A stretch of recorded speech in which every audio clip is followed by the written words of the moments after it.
Hey everybody, welcome back to the Spec. This is Mars here, and today we have another Love It or Hate It movie review. Of course, today we're going to be talking about the hottest film in America right now, Ballerina, and what is our take of it. And all I can say is that it was off the chain. So of course there's going to be some spoilers, so continue at your own risk. So this movie expands the universe of John Wick. You know, right now there's several films. We also have a TV show called The Continental, and now we have The Ballerina. And basically it starts with, stars Ana de Armas. Yeah, she's a lead protagonist, and she is kick butt. She is the one who's basically having a revenge-fueled destruction. So I can basically say, if you've seen John Wick, this is basically a continuation of this. Someone who's pissed off to one degree that you cannot help but be like, wow, this don't piss her off. But basically, as a child, her father is killed, her family's taken away from her. And to get revenge, she joins the Ruska Room as a child. And basically, she learns all she can to become an assassin. And in the Ruska Room, they basically teach people to become, they teach them for girls, ballerina, also weapons. They basically are like the bodyguards to people. They're also part of the, I guess somehow connected to the high table. This is all part of the John Wick universe mythos. And they basically help to protect people, and they have their groups going out and fighting others.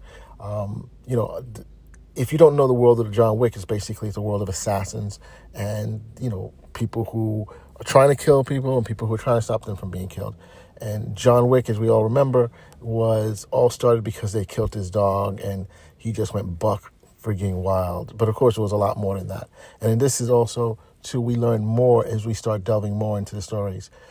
We see that Ana de Armas, she does a fantastic job with the stunts. She does a fantastic job, portraying the character who's so deeply hurt that she's gonna lash out at the entire world until she gets what she wants.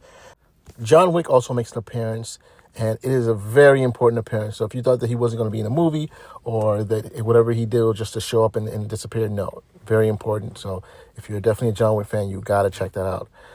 In addition, we have stars from other shows that showing up there. Of course, Winston, Ian McShane, I believe his name is. It shows up there. We also have our man, Lance, who unfortunately passed away. And he was in the original, he's the concierge of the Continental Hotel, and he's no longer around. We also have Norman Reedus, from the Walking Dead franchise, who show up also in the film. This one, what I gotta say is, when you come to a John Wick movie, you're basically trying to see the incredible stunts. And I'll say this again, they need to have an Oscar for stunt, stunt direction, and stunt acting, because these guys do a fantastic job of moving forward. Of course, John Woo would have been the first one to probably get, will be one of the first ones to get an Oscar. But getting back to the movie, you have is more than what you see. So one thing I liked about it is that when you look at when you first see she's just a ballerina, but there's a much bigger story. Of course, is this like something you're going to win an Oscar for? Of course not. But this is a great summer film to go out there and enjoy, have fun. The stunts, the pyrotechnics are off the chain. There's this battle with the flamethrowers, which is different and unique. That it was just a complete ball. I think you may have seen it in the trailers, which is just awesome. The director is Len Wiseman, and if you know him, he's from the Underworld franchise. He's done a fantastic job. I love the Underworld franchise, and so this definitely falls in with this. Now, the bad guys for this movie is a special group. I don't know if they were even named in it, but they have an X that's basically tattooed onto, not even tattooed, I guess is like, I don't know, when it's written in skin or tattooed or raised X. I'm not sure what exactly you call that.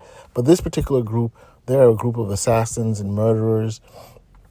They are so feared by the Ruska Room that when the head of these assassins, Gabriel Byrne, he calls and says, "Hey, I want you to pull off, Eve." That's the name of Ana de Armas' character. They're like, "Hey, I'm gonna send someone to take care of that." Of course, that's someone they sent to stop her from wreaking havoc with this faction. Is of course John Wick, and he does a great job. So these assassins are the ones who end up killing Eve's family and her father. And there's a great scene that the father was part of the group and he was trying to leave it because he wanted to have a better life for him, his daughter, and himself. And so the grandfather, her grandfather, who's Gabriel Byrne, the one who runs the group, came after them. It was a little weird because when he came after them, he gave the father an option to kill himself or to, if not, that he would kill him and the daughter. Kill him and Eve. And the father didn't do that. Because of circumstances that he thought that Eve, the father, gets killed, but I think he must have thought Eve died in an explosion, but she didn't. And of course, she was taken to the Ruska room where she became, by Winston, by the way. Winston is the one who found her. He took her to the Ruska room where, the ballerinas are being trained, bloodily. Their toes are bleeding, but they also get trained in firearms because they are not assassins, I guess bodyguards. And this is also the same places where they teach the John Wick where he learned his skills. This is Anjelica Huston is the director of the Ruska room, and she accepts her, I guess, under a condition that she needs to, what do you want to do? And she basically wants to join them. Of course, she's like a little girl, what other choices does she have? But she keeps that fire in her the entire time, because as soon as she, I guess, graduates from the Ruska room where she does a successful, which is a crazy scene where she has to build a gun, and in building the gun, they put the final, I guess her final exam is they put another agent in the room, a former Ruska room agent who I guess must have fallen afoul of whatever the rules are, and they put him in a room, and she's like, oh man, you know what, I'm you in 10 years, and she kicks the clock like a chess clock, boom, and they start building the guns. And of course, the first one finished building the gun, then ends up shooting and killing the other one. Of course, she survives and kills the other woman. Very interesting final exam. And then she's sent out in the world to start her journey in bodyguarding. And basically after one incident, which was a fantastic battle. And, when let me tell you, Ana de Armas, she takes some hits, bro. Eve gets knocked around left and right. I'm talking about, which is great. You see her, of course, but some of it is fantastical, but it's good to see her taking these punches and being knocked around. So it's very enjoyable, and I guess in terms of an action flick, this is what you want to see. She then goes after the people who basically try to kill her, and then when she was trying to figure out what's going on, she finds that one of their agents is now living in another hotel, another continental hotel, and she goes after him. But she sees all these what do you call them? You see all these other assassins in the hallway in the Continental, because no rule of Continental, you're not supposed to basically kill anybody in the Continental. You're not supposed to conduct any business there. You just go and sleep. It's supposed to be like a sanctuary. And so she meets up with the person, and the person is Norman Reedus from Walking Dead, and you're like, wow. And of course, she's like, I'm going to kill this guy because he's part of this whole group. But who does he have? He has a little girl. And the little girl, the same thing. That's her daddy, just like her daddy. And now all these guys are trying to kill him because he left this group, or as they said, this group of assassins, they call them a cult and stuff like that.